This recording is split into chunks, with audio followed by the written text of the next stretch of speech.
Estamos revisando balance de materia en estado estacionario en sistemas reaccionantes.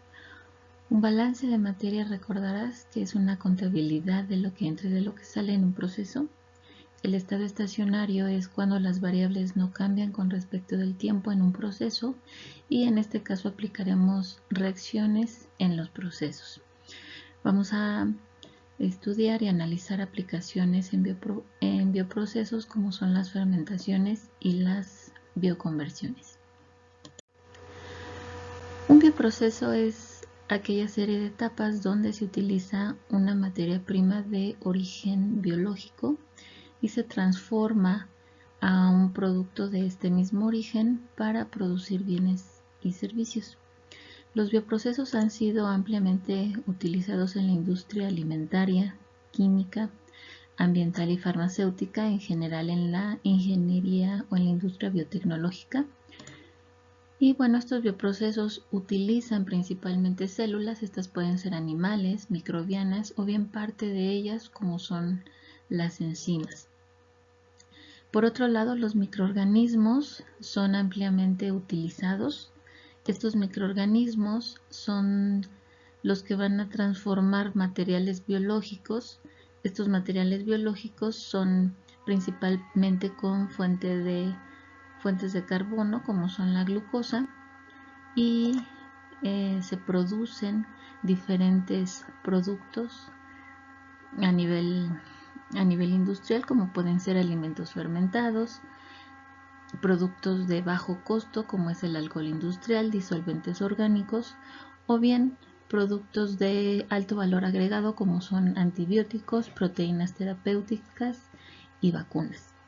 Para este caso en particular vamos a revisar un producto de fermentación que es la goma xantano. La goma xantano es un derivado de un bioproducto.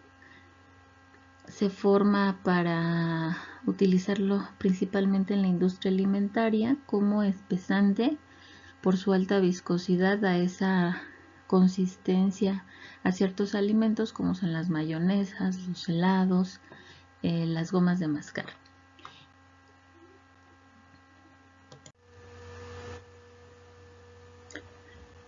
Dice el siguiente ejercicio: la goma xantano se produce utilizando Xanthomonas campestris en un cultivo en continuo. Los experimentos de laboratorio han mostrado que por cada gramo de glucosa utilizado por la bacteria se consume 0.23 gramos de oxígeno y 0.01 gramos de amoníaco, mientras que se forman 0.75 gramos de goma, 0.09 gramos de células, 0.27 gramos de CO2 gaseoso y 0.13 gramos de agua. Otros componentes del sistema, como fosfatos, pueden despreciarse. Un medio que contiene glucosa y amoníaco disuelto en 20.000 litros de agua se bombea hacia un fermentador agitado. Se inocula con Xanthomonas campestris y se inyecta aire al fermentador. La cantidad total de gas de salida recogido durante todo el proceso es de 1.250 kilogramos. Teniendo en cuenta la elevada viscosidad y dificultad del manejo de las disoluciones de goma, la concentración final de goma no debe superar el 3.5% en peso. Inciso A: ¿cuánta glucosa y amoníaco se necesitan? Inciso B: ¿qué porcentaje de oxígeno en exceso es suministrado?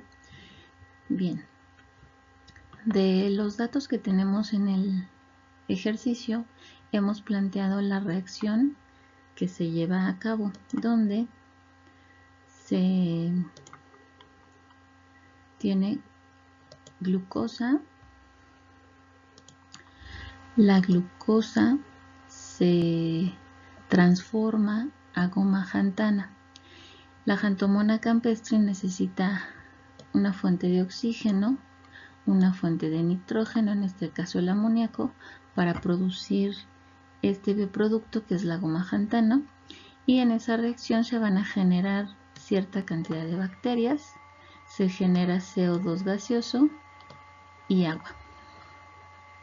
Entonces vamos a plantear todos estos datos en un diagrama de caja negra. En este caso tenemos la operación unitaria, que es la fermentación, y el equipo es un fermentador. A este fermentador van a entrar inicialmente un medio de cultivo. Ese medio de cultivo lo hemos nombrado como F1. Esa corriente F1 contiene glucosa, amoníaco y agua. Estos 20.000 kilogramos de agua se le adiciona glucosa y amoníaco, o bien están en mucho menor proporción. Existen otros componentes, pero por facilidad del ejercicio no los vamos a considerar. Por otro lado, esta fermentación requiere oxígeno, por lo tanto entra aire al fermentador,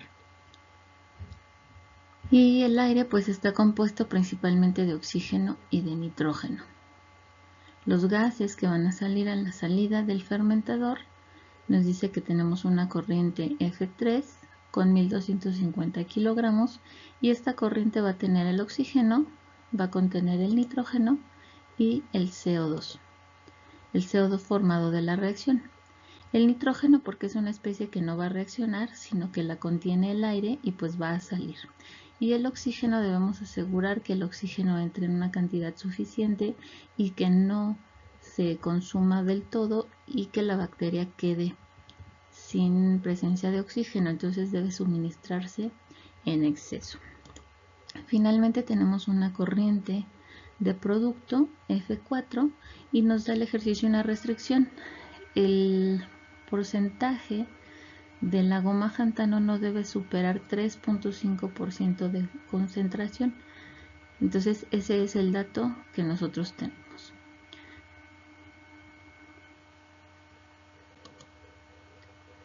Bien, ahora este ejercicio no nos habla de que tenemos un reactivo limitante y no nos dice el porcentaje de conversión. Por facilidad nosotros vamos a considerar que el 100% de la glucosa va a convertirse en los productos, es decir, todos los reactivos se van a consumir al 100%.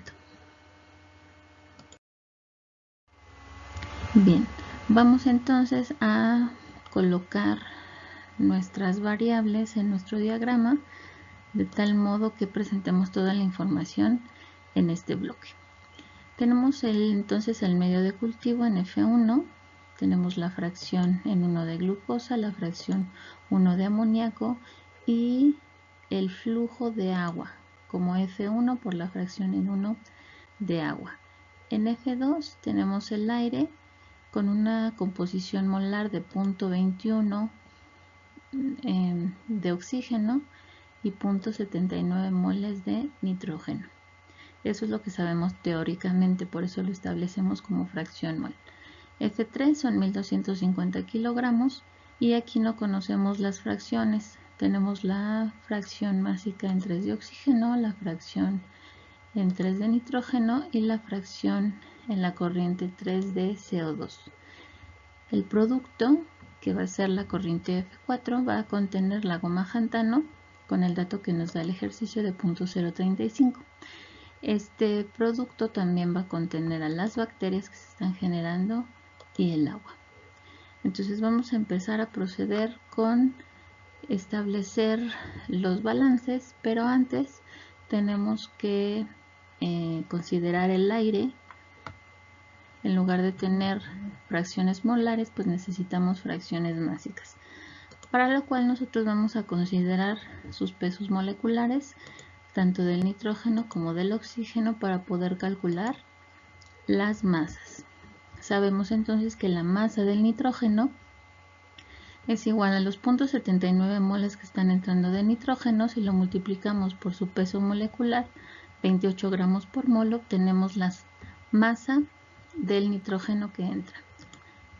Asimismo, para el oxígeno tenemos que 0.21 moles de oxígeno por su peso molecular, 32 gramos por mol, es igual a 6.72 gramos de oxígeno. Con estos datos, si nosotros sumamos estas dos masas, entonces lo que vamos a tener es la masa total de aire como 28.84 gramos. Una vez que tenemos esa masa total de aire, podemos calcular las fracciones másicas de nitrógeno y de oxígeno. Recordemos que la fracción másica no es más que la masa del componente entre la masa total de la mezcla. Y lo hacemos para nitrógeno y oxígeno.